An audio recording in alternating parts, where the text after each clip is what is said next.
ሰላም ሰላም የገኒ ሾው ዩቲዩብ ቻናል ተከታታዮች እንኳን ደህና መጣችሁ። ላይክ ሰብስክራይብ እያደረጋችሁ አበረታቱኝ። እንደተለመደ ሳቤላን ድራማን ይዤላችሁ መጥቻለሁ። እንደምከተለው አቅርባለሁ፣ ተከታተሉኝ።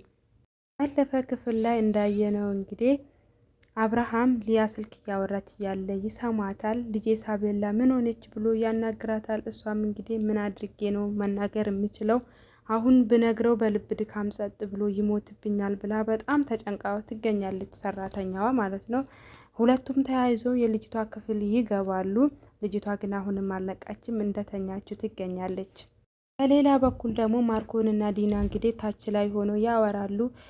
የምር ግን አደረግሽው ብሎ ይጠይቃታል ማርኮን። ዲናም አዎ እኔ እንደሆነ ስራዬን በተግባር ጨርሻለሁ በስተክክል ያለምንም እንትን ብላ ለማርኮን እየፎከረች ትገኛለች፣ ትጎረርበታለች። እንግዲህ ዲና እዚህ ጋር ሆንም እንግዲህ መልሶ እንግዲህ መቼም ያንን ኃይለኛ የሆነ መርዝ በሁለት ቾኮሌት በልታ ትተርፋለች ብዬ አላስብም ብሎ ለዲና ያወራታል። ሀምሳ ግን ምን የሚል ይመስልሻል ብሎ ይጠይቃታል ማርኮም። እሷም ነገርኩህ እኮ በአንድ ድንጋይ ሁለት ወፍ፣ ልክ ልጅቷ ስትሞት እሱም በልብ ድካሙ ድንጋጤ ሲይዘው በዛው ጸጥ ይላል። ስለዚህ ሁለቱም ተገላገልናቸው አይደለም ብላ ታወራዋለች። እንደዚህ ቆሞ እያወሩ እያለ በመሀል ማርኮን ሀሳብ ይመጣለታል። እንዴ ዲና ሁለቱም እኮ አንድ ላይ ናቸው ብትነግረውስ? ኧረ በእናትሽ መውጣት አለብን ብሎ ሁለቱም ተያይዞ ወደ ላይ ይወጣሉ።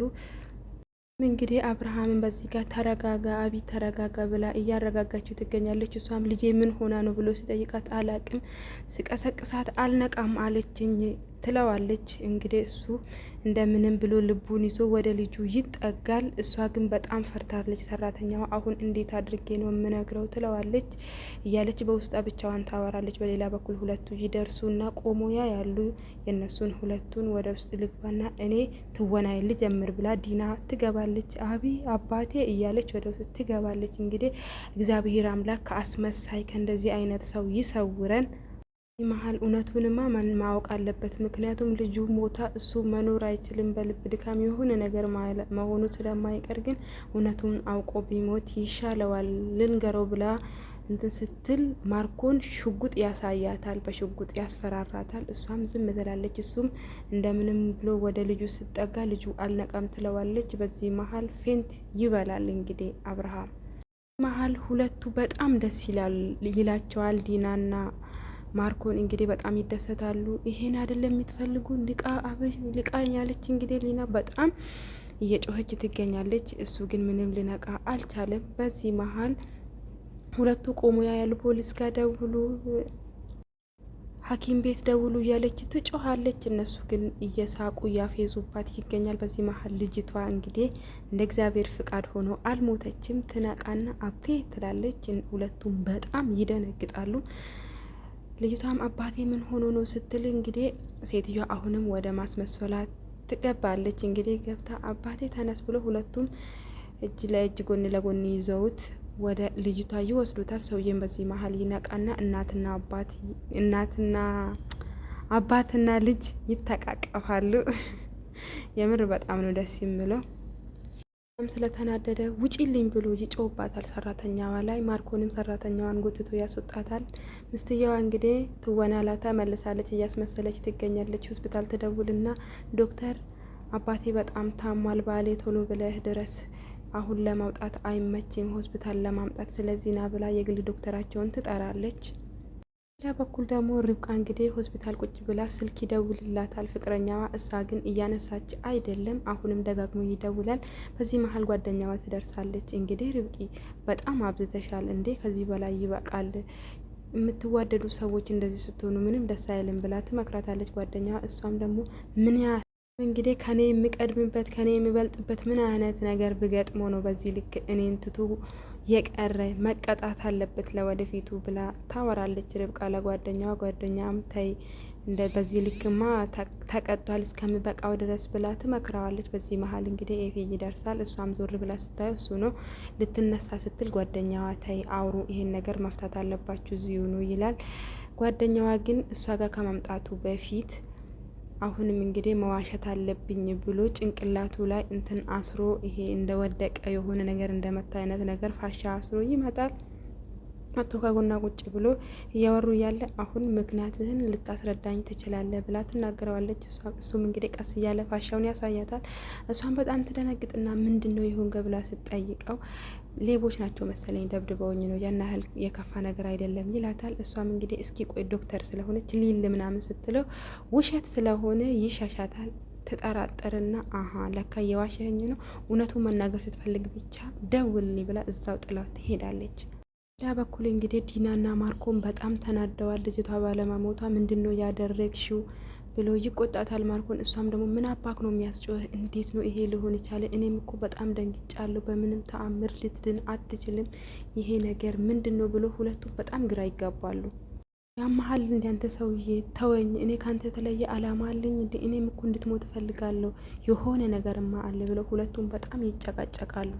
በበኩል ደግሞ አባትና ልጅ እንግዲህ ተቃቅፈው ነበሩ። በዚህ መሀል ሰራተኛዋ ትመጣና እንዴት ናችሁ ምናምን ብላ ይቅርታ ትጠይቀዋለች። እሱም ከዚህ በኋላ እንዳይደገም በጣም እኮ ነው የደነገጥኩት፣ በዛ ላይ የልብ ኬዝ እንዳለብኝ እያወቅሽ እንዴት እንደዚህ ታደርጋለች ብሎ ይቆጣታል ሰራተኛዋን። እሷም ይቅርታ አድርግልኝ ብላ ይቅርታ ያደርግላታል። በዚህ መሀል እየወጣች እያለ ልጅቱ አባቷን ከኔና ከእሷ ግን ማን ነው የምትወደው ብሎ ስትጠይቃት ሁለታችሁም በጣም ነው የምወዳችሁ፣ ከማንም አላበላልጣችሁም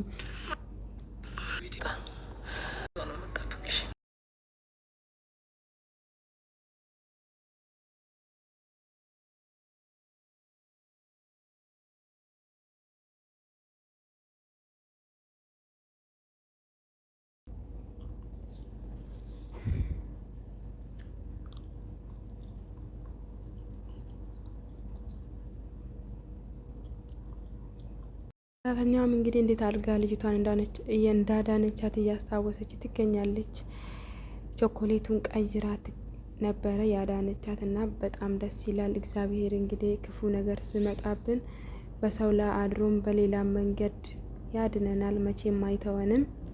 ሌላ ክፍል የሰማነውን ድምፅ አስታወስ ዲና ይላታል ማርኮን። እንግዲህ አዎ አስታወሱ፣ የሆነ ነገር አድርጋ መሆን አይችልም። ስለ ልጅቷማ ምንም አታደርግም፣ ግን ያቺ ገረድ ናት፣ ከኔ ጋራ መፎካከር ምን እንደሆነ አሳያታለሁ እያለች እንግዲህ ሰራተኛ ተደብቃ እየሰማች ትገኛለች። በደንብ መቆንጠጥ አለባት፣ እሷን መቆንጠጥ አለብህ አንተ ብላ ትነግረዋለች።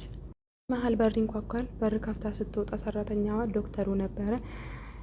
ማነህ አንተ ምናምን ብላ ትደነግጥና ከዛ ታስገባዋለች። ቾኮሌቱም እንግዲህ በምን እንደተመረዘ ማወቅ አለብኝ ብላ በእጇ እዛ ትገኛለች። ዶክተሩም እንግዲህ ወደ ቤት ገብቶ አብርሃምም እያወራውት ይገኛል። አብርሃምም እኔ የመዳን ነገሬ ምንም ነገር ተስፋ ስለሌለው ሀብቴን ሁሉንም ነገር ሽጬ ልጄን ቅርጽ ማሳጣት አልፈልግም ይቅርብኝ ይላል። ሴትዮዋ እንግዲህ እየተወነች ትገኛለች። እንዴ አንተማ መታከም አለብህ፣ በጭራሽ እንደዚህማ መሆን የለብህም ምናምን እያለች ትገኛለች። እሱ ግን አልፈልግም ይላል። ዶክተሩም እንግዲህ አዎ ከዚህ በፊት ግን የመዳን ድል ሰፊ ነበረ፣ አሁን ግን በጣም እየወረደ ከባድ ኬዝ ላይ ደርሷል ይላል። እየዋሸ ይገኛል። ዶክተሩ እንግዲህ ከእሷ ጋር ተባባሪ ነው። ልጅቷ ግን ለዶክተሩ ልሰጥ አስባ ነበረ። ከዛም በዚህ መሀል ይዛ ይወጣና ወደ ውጭ ልወጣ ሲል ዶክተሩ እንግዲህ በጣም ጥሩ አድርገህ ነው የነገርከው፣ እንዴት ነበርኩ ምናምን ብሎ ሲጠይቃት ዶክተሩ እንግዲህ ጥሩ ነበርክ ትለዋለች። ልጅቷ አሁንም ትሰማና አንተ ማለህበት ወይኔ ቾኮሌቱን ሰጥቼ ቢሆንማ ተዋርጄ ነበረ እያለች ትገኛለች። እንግዲህ ሰውየውም እንግዲህ የሴትዮዋን ገላ እያየ እንግዲህ በጣም የሚያሳዝን ነገር ነው።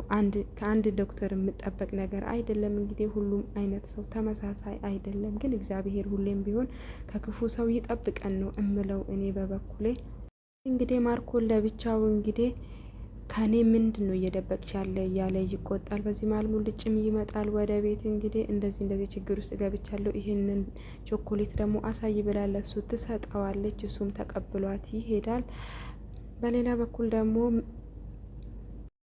እንግዲህ ልጅቷ እህቷ እንግዲህ ማንን ነው ፍቅረኛሽ ምናምን ብላ ስጠይቃት መናገር አልፈለገችም ርብቃ። እሷም እንግዲህ አንቺ ባትነግሪኝም እኔ በጣም የምወደው ፍቅረኛ አለኝ ብላ የራሱን ፍቅረኛው አብሮ አደጓን እንግዲህ ፎቶ አውጥታ ታሳያታለች። እሷን በጣም ትደነግጣለች። ከፍቅረኛዋ ጋር ታርቀው ነበረ። ከዚህ በኋላ እኔም ምንም ነገር አልደብቅሽም ምናምን እያለ እንግዲህ እያስመሰለ ይገኛል። ፍቅረኛዋ ምንም ጥሩ ሰው አይደለም። አስቀምጥ ብላ የሰጠችውን ብርም አጥፍቷል። በቁማር እንግዲህ አስበልቷል። ቤቱን የራሱን ቤት ተበልቷል። በቃ በጣም የሚያሳዝን ነው የእሱ ህይወት፣ ምንም ደስ አይልም። ብቻ እንግዲህ ለዛሬ ይዤላችሁ የመጣሁት ሳቤላ ይሄንን ይመስላል። ቀጣይ እስከምንገናኝ ድረስ መልካም ጊዜ ይሁንላችሁ።